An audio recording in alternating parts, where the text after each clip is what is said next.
Hello guys, welcome back to our channel. Episode ആരംഭിക്കുമ്പോൾ കാണിക്കുന്നത് ജയറാമിനെയും നന്ദിനിയുമാണ്. ജയറാമും നന്ദിനിയും അങ്ങനെ കുടുംബക്ഷേത്രത്തിൽ എത്തിയിരിക്കുകയാണ്. എത്ര നാളായി ദേവിയുടെ കൂടെ ഇങ്ങനെ ഒരുമിച്ച് ക്ഷേത്രത്തിൽ വന്നിട്ട്. പണ്ട് ദേവിയുടെ ഒപ്പം ഞാൻ ക്ഷേത്രത്തിൽ വരാറുണ്ടായിരുന്നു. എന്നിട്ട് ദാ ഞാൻ അവിടെയാ കാത്തു നിൽക്കാറ് എന്നൊക്കെ ജയറാം പറയുമ്പോൾ ചിരിച്ചുകൊണ്ട് ജയറാമിനെ നോക്കുകയാണ് നന്ദിനി. തുടർന്ന് അവർ നാളികേരം വാങ്ങാനായി ചെല്ലുമ്പോൾ ആ കടക്കാരൻ ചോദിക്കുകയാണ്, അല്ല ഇതാരാ, ജയറാമും നന്ദിനിക്കുട്ടിയുമോ? നിങ്ങളെയൊക്കെ കണ്ടിട്ട് എത്ര നാളായി? അങ്ങനെ അവര് നാളികേരം വാങ്ങിക്കൊണ്ട് ക്ഷേത്രത്തിലേക്ക് ചെല്ലുകയാണ്. അവരെ കണ്ടയുടൻ തിരുമേനി പറയുകയാണ്, നിങ്ങളെ ഒരുമിച്ച് കണ്ടിട്ട് നാളെത്രയായി?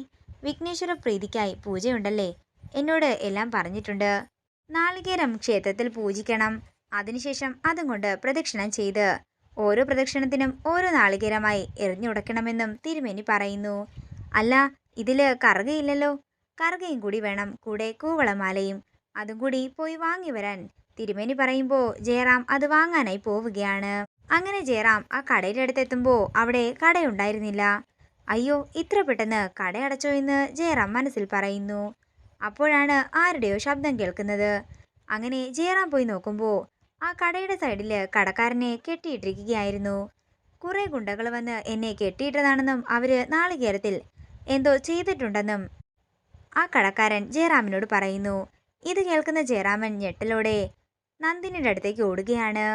അതേസമയം നന്ദിനി ആദ്യത്തെ പ്രദക്ഷിണം പൂർത്തിയാക്കി ആദ്യത്തെ നാളികേരം എറിഞ്ഞുടയ്ക്കുന്നു. അങ്ങനെ രണ്ടാമത്തെ പ്രദക്ഷിണവും കഴിഞ്ഞ് രണ്ടാമത്തെ നാളികേരവും എറിഞ്ഞുടയ്ക്കുകയാണ്. അതേസമയം നന്ദിനിയുടെ അടുത്തേക്ക് ഓടിയെത്തുകയാണ് ജയറാം. അങ്ങനെ നന്ദിനി മൂന്നാമത്തെ പ്രദക്ഷിണം കഴിഞ്ഞ് നാളികേരം എറിഞ്ഞുടയ്ക്കാൻ ഒരുങ്ങുമ്പോൾ നന്ദിനി ആ നാളികേരം എറിഞ്ഞുടക്കരുത്, അത് ബോംബാണെന്ന് പറഞ്ഞുകൊണ്ട് ജയറാം അങ്ങോട്ടേക്ക് വരുന്നു. ഇത് കേൾക്കുന്ന നന്ദിനി ഞെട്ടലോടെ ആ നാളികേരത്തെ നോക്കുകയാണ്.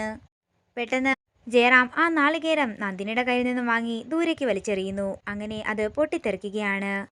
എൻ്റെ ദേവിയെ ദേവി കാത്തെന്ന് പറഞ്ഞ് ജയറാം നന്ദിനിയെ നോക്കുമ്പോൾ ജയറാമിനെ കെട്ടിപ്പിടിച്ച് കരയുകയാണ് നന്ദിനി.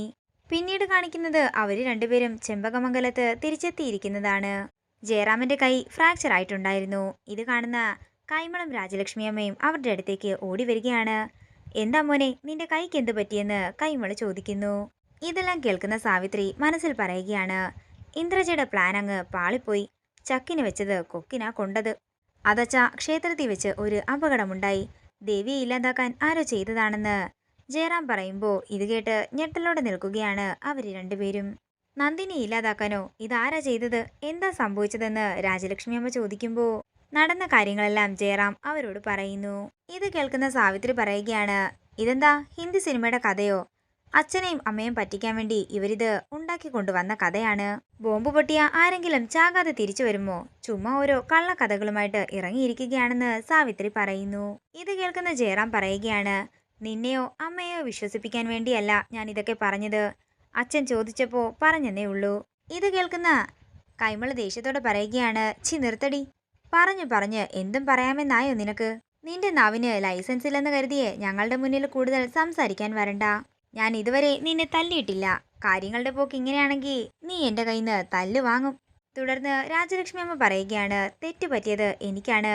ശാപം കിട്ടിയ നിന്റെ ഒപ്പം നന്ദിനിയെ വിടാൻ പാടില്ലായിരുന്നു. നീ നന്ദിനിയോടൊപ്പം ചെന്നത് ദേവിക്ക് പോലും ഇഷ്ടമായി കാണില്ല. അതാ ഇങ്ങനെയൊക്കെ നടന്നത്. ശാപകാലത്ത് എൻ്റെ വയറ്റിൽ വന്ന് ജനിച്ച അസുര സന്തതിയായി ഇവൻ. ഇത് കേൾക്കുന്ന നന്ദിനി മനസ്സിൽ പറയുകയാണ്, എൻ്റെ ജീവൻ രക്ഷിച്ച ആളാ ജയേട്ടൻ. പക്ഷേ അതിപ്പോൾ ഞാൻ തുറന്നു പറഞ്ഞാൽ. അതേസമയം നന്ദിനിയെ പിടിച്ചു വലിച്ചുകൊണ്ട് അകത്തേക്ക് പോവുകയാണ് രാജലക്ഷ്മി അമ്മ. തുടർന്ന് കൈമൾ ജയറാമിനെ സമാധാനപ്പെടുത്തുകയാണ്. നേരം രാത്രിയാകുന്നു. പിന്നീട് കാണിക്കുന്നത് ജയറാമിനുള്ള ആഹാരവുമായിട്ട് ചെല്ലുന്ന മീനാക്ഷിയാണ്. ചെമ്പകമംഗലത്തെ ആഹാരമൊന്നും എനിക്ക് വേണ്ടെന്ന് ജയറാം പറയുമ്പോൾ മീനാക്ഷി പറയുകയാണ്, അങ്ങനെ പറയല്ലേ അച്ഛാ. ഇവിടുത്തെ ആഹാരം കഴിച്ചല്ലേ അച്ഛൻ വളർന്നത്. പിന്നെ മുത്തശ്ശിയുടെ ദേഷ്യമൊന്നും അച്ഛൻ കണക്കാക്കേണ്ട. അച്ഛമ്മയുടെ ഉള്ളിലെ നല്ല സ്നേഹമാണ്. എന്നിട്ടും എനിക്ക് ആഹാരം വേണ്ടെന്ന് ജയറാം പറയുമ്പോൾ മീനാക്ഷി പറയുകയാണ്, അതെ, എൻ്റെ അമ്മയായി ഈ ആഹാരം ഉണ്ടാക്കിയത്.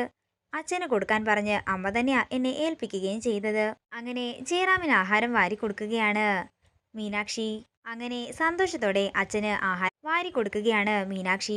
തുടർന്ന് നന്ദിനിയുടെ അടുത്ത് പാത്രം കൊണ്ട് കൊടുക്കുകയാണ് മീനാക്ഷി. ആഹാരം വേണ്ടെന്നാ പറഞ്ഞത്, അമ്മ ഉണ്ടാക്കിയതാണെന്ന് പറഞ്ഞപ്പോഴേ മുഴുവൻ കഴിച്ചു. ഇത് കേൾക്കുന്ന നന്ദിനിക്ക് സന്തോഷമാവുകയാണ്.